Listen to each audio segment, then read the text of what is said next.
There is a time frame where I believe that the sector we are in as exports, and that is the bedding sector, we will be the largest exporters from Pakistan.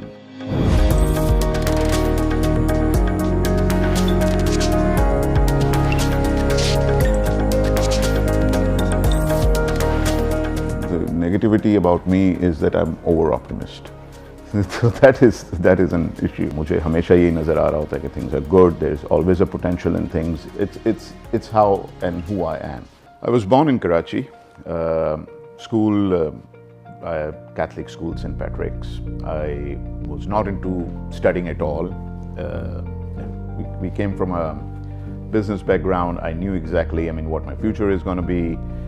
तो पढ़ाई पे focus बिल्कुल भी नहीं था पहले. I remember that school days mein, after school or after college, I used to come to the factory because I used to enjoy that environment a lot. My parents decided कि कुछ तो करना होगा, so they thought that I need to get an exposure, and then I went to the US, and then I started to realize कि अगर दुनिया में आगे बढ़ना है तो कुछ पढ़ना पड़ेगा.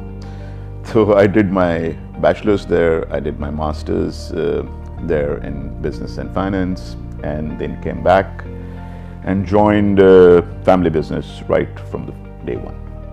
We have this rule that we start from scratch. I have worked inside the factory for 18-19 years. My grandfather's name is Karim, so Kar comes from that. Amna is my grandmother's name, it makes it Kar. My ancestors or my grandfather, they moved from Gujarat to Karachi at the time of partition, and we started in two businesses, soft drink business and textile business right after that. So we started with textile business in 1951. 1985 we split, and then my father and his brothers, we bought Adamji Industries, which is now called Karam Textile Mills. We had a very slow and a humble start again. So what we did, we bought a small factory inside, and we had no exports. So one of my cousins decided that we need to have exports, and so we had, I remember that from college I used to go to the factory. We didn't know how to do exports. वहाँ पे हम सिर्फ processing करते थे fabric की. We didn't have any stitching units.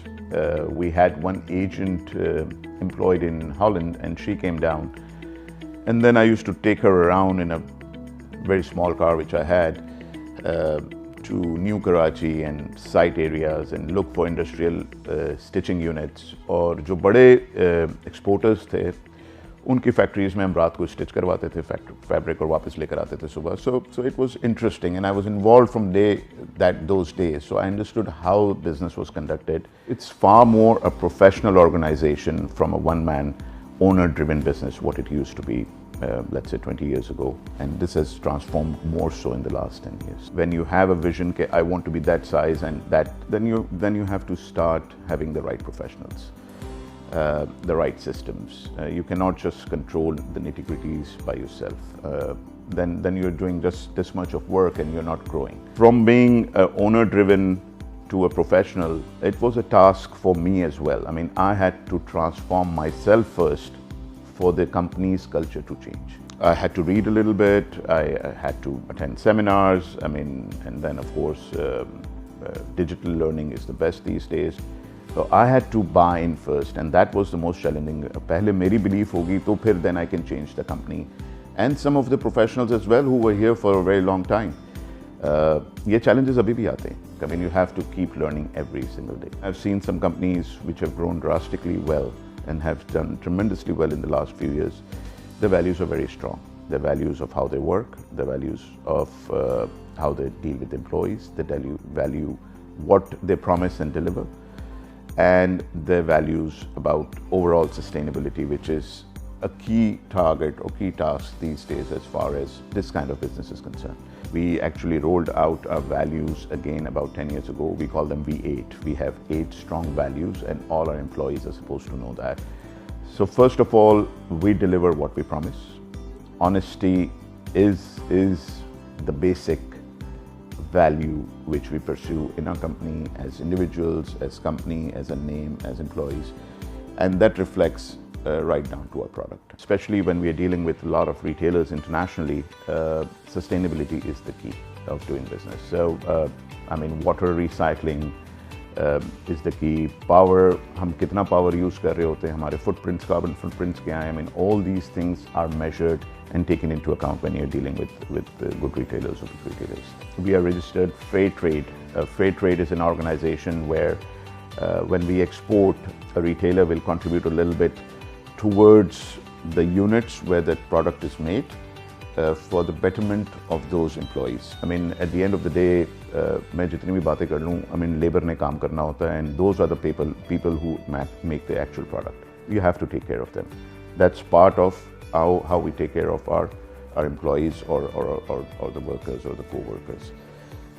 Sustainability from environment perspective, greenery is there. If you come to our factory or this complex, you will see, how we preserve our trees. In about 7 to 8 months, we will be a complete green factory. Sustainability mein, how we treat our water. What are the raw materials we use? That has now become the key as far as the sustainability is concerned. Recycled polyester, recycled cotton, how we have substitutes of cotton going forward, because cotton consumes a lot of water, and Pakistan will have a lot of issues going forward with water. We realize that exports is going to be the backbone of the country. Economy ka perspective hai, if it's going to support exports, I think this business is going to grow.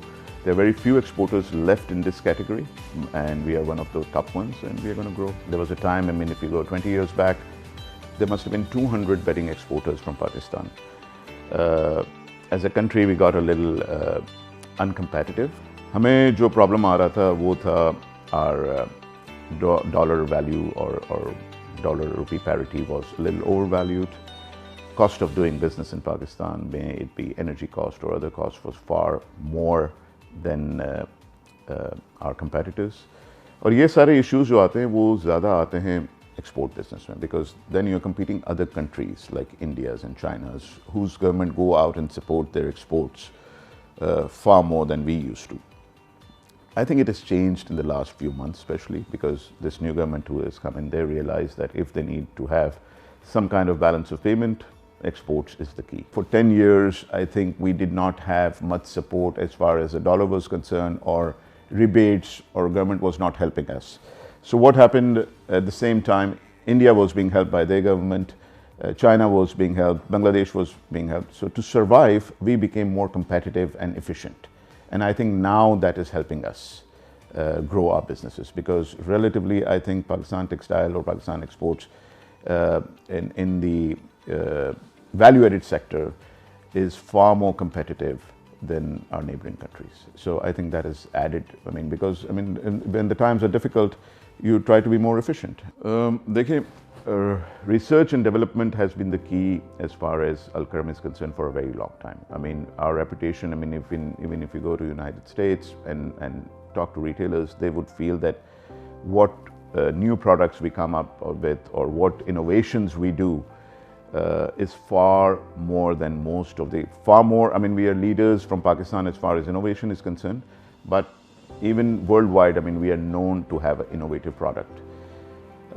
Some people take it as a cost. I take it that it's one of the keys of my business, and people come to us for that. And that's one of the driving forces of our business. So it does not add to the cost if you do it in the right manner. It drives more business. At the end of the day, you're just selling a bed sheet or a quilt cover, and how much more different you can do every day. So different type of yarns, different type of raw materials, different type of fibers, different type of weaves, finishes, different type of stitching. So every day you have to produce something new. When you come to domestic market, I remember before I split, and when we were one with the larger family, my father started a lot of domestic products like lawn, like lattas. This was initiated by my father in 1960s. So a lot of products which you see as the bread and butter of most of the textile companies was initiated by my elders or even my father. We started the lawn campaigns in 70s. They never used to be TV campaigns or magazine campaigns and all those things. I remember the first ad which my father produced for lawn was in 1978. being a large family organization, and we have been a large family organization forever, two rules which we are very, very clear about. One, discipline. So, and discipline is in a very pyramid way. So elders are elders, ऊपर से नीचे आते हैं in a pyramid manner. So I might do not agree with a decision, but if somebody at the top is taking that decision, I will agree with it, no matter what. Number one. Number two, our roles are very defined. Everybody knows what they have to do. We don't step on each other's shoes. So everybody has to do what they are told or what their domain is, and it's very clear. I think this generation is far more smarter than our generation. Number one is the exposure around the world. I mean, because of digital age, I mean, the exposures have been very different. It's just that they have the ability to work or the grit to work or not. That's the only challenge when you see family businesses. As a parent or as a father, I have to ensure that this is there. I mean, the ability or the grit to work. I thought I was a little different because my grit was very different to कि नहीं मुझे यही करना है. So I don't find that grit for them to successfully do what we did, I did, or a couple of my cousins did, learning absolutely from the scratch and then coming up. So I have three kids. Two of my kids are, one is in UK, he's doing economics. One is in California, he's doing applied maths. All of the three have very different plans, but unfortunately they don't know that they'll be coming back and doing the same thing. So You have to tell them? no, of course they know. We keep talking about it from time to time. And they keep saying, I mean, how boring it's going to be, or how their exposure is very different. I mean, they are not as keen as I was when I was 15 years of age. I mean, they both are in college now, but their exposure is far more than what my exposure was when I was their age. So they think they have a lot of alternatives, but sooner or later I think they'll come around. Does management invest in HR? We don't question ourselves. We just blame the HR for all this. कि यार बंदा नहीं मिल रहा हमें. लेकिन what have we done to train them or to bring them up? It was a problem with us as well. I mean, if we say about 7-8 years ago, and then we realized that to bring them up, we need to teach them as well. You see, change is something everybody is resistant to, and they resist. But at times one has to see the bigger picture, and one has to see a little far from just tomorrow, and a lot of co-workers don't see that. But when you're trying to invest in them, also they would resist because it's related to change. So when HR is trying to do that, they would complain that you've given too many powers to HR and they are trying to do this and do that. But I think when results come in, people do realize that that was the right approach. Frankly speaking, Al-Karam has been one of the pioneers as far as textiles is concerned, and especially from the domestic name what we have. But being a pioneer, we are also tagged that we are a brand for the older people. But people don't realize how over time we have changed, how our product has changed, and how we address the needs for today's buyer or the millennials or age bracket between 16 and 30. So that message is, I think, lacking at times. Our marketing team is doing a good job of turning that. What I think my strength is the ability to learn every day. And I think I'm very incomplete from a lot of perspectives. I don't see myself that I know it all. And I think that's, and that makes me learn because I'm ready to listen. I don't impose that, okay, I know it and you have to do it that way. I listen to people, I listen to my co-workers and my management. I look up to my dad, and I feel he's one of the most content,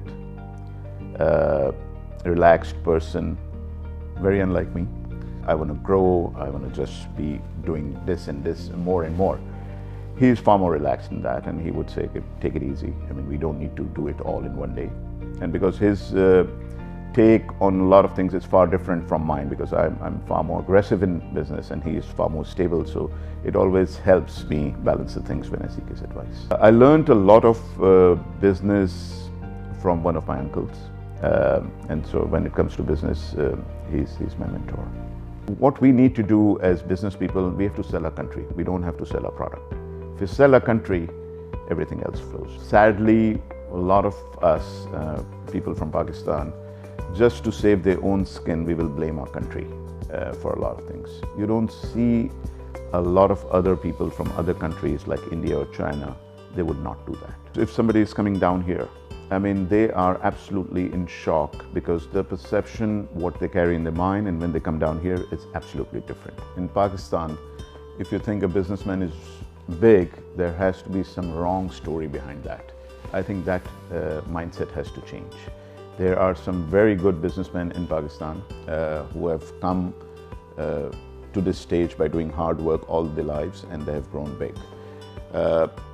This is not the case if we look at India more than anywhere. We don't have to go far. I mean, look at the size of the business, the Ambanis and the Birlas.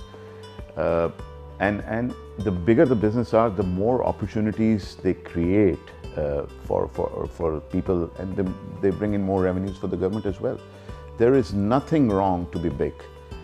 Pakistan में अभी भी ये mindset है कि, I mean, if the business is really large, and sadly it's not because of the wrong reasons, because there had been some corrupt business practices in the past which has led to that mindset as well. As far as this country is concerned, I think potentials are endless, and for some reason, I mean, a lot of people think, and I mean, I keep talking to all the business leaders around, and they feel that this business is far more competitive and there isn't much in it.